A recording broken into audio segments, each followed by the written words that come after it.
The Microsoft Office applications are full of all sorts of shortcut keys to help you become more efficient while you work inside the application. Speed up your process. I love shortcut keys. Any way that I can speed it up, I can get Word to do some of the work for me, or Excel, or whatever application I'm working in, the better off I'm going to be. I'm all in when it comes to shortcut keys.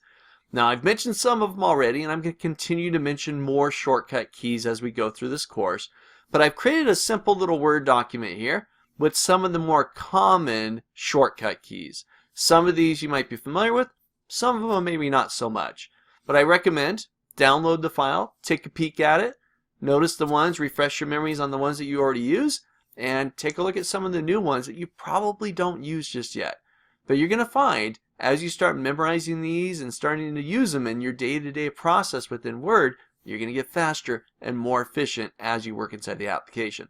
So download the simple little file. I've also provided a link at the bottom of the page where you can find a whole slew, a whole mess of shortcut keys that Microsoft offers within Microsoft Word. Now, some of these are going to work across just about any application that you work in. Some of them will be a little more specific to Word itself. But download the file, take a look at the sample list there, and visit the link. Get out to Microsoft and take a look at what they've supplied as well.